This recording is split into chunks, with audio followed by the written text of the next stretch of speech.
ഞാൻ പറയാവുന്ന കാര്യം ആർക്കെങ്കിലുമൊക്കെ കയറി അങ്ങോട്ട് കൊള്ളാൻ വേണ്ടിയാണല്ലോ നമ്മൾ ചില കാര്യങ്ങൾ പറയണത്. കാരണം നമുക്കങ്ങ് നേരിട്ട് പറയാൻ പറ്റില്ല. അപ്പൊ ഇതല്ലാണ്ട് വേറെ വഴിയില്ല. നമ്മുടെ വീടിനോടൊക്കെ ചേർന്ന് ഒരു പെണ്ണുങ്ങളുണ്ട്. അവരുടെ ഒരു മെയിൻ പരിപാടി എന്ന് വെച്ചാൽ നമ്മുടെ കാര്യങ്ങൾ ചോദിച്ച് മനസ്സിലാക്കുക, അത് അപ്പുറത്ത് കൊടുക്കുക, ഇപ്പുറം കൊടുക്കുക, ഇങ്ങനെ കൊടുക്കുക. ഇവരറിയുന്നില്ല ഇതിങ്ങനെ സർക്കിൾ ചെയ്ത് നമ്മുടെ ചെവിയിൽ തന്നെ വരുന്നുണ്ട് എന്നുള്ളത്. കുറ്റമായിക്കോട്ടെ, നല്ലതായിക്കോട്ടെ, മോശമായിക്കോട്ടെ, ഇവരുടെ മെയിൻ പരിപാടി എല്ലാവരുടെ കാര്യങ്ങൾ ഇനി വിളിച്ചു ചോദിക്കുക.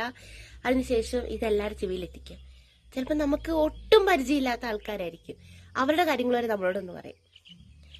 നമുക്കിത് കേൾക്കാൻ താല്പര്യമില്ല എന്ന് പറയാൻ വേണ്ടി നമ്മൾ ആഗ്രഹിക്കും. പക്ഷെ നമുക്കത് പറയാൻ പറ്റില്ല.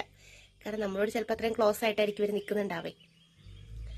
പിന്നെന്താ വെച്ചാൽ അവരെങ്ങനെങ്കിലും ജീവിച്ചോട്ടെ എന്നായിരിക്കും നമ്മൾ വിചാരിക്കുക. പക്ഷെ കുറ്റവും കുറവായിട്ട് നമ്മുടെ ചെവിയിൽ വന്നത് ഇങ്ങനെയുള്ള മനുഷ്യന്മാരുണ്ടോ?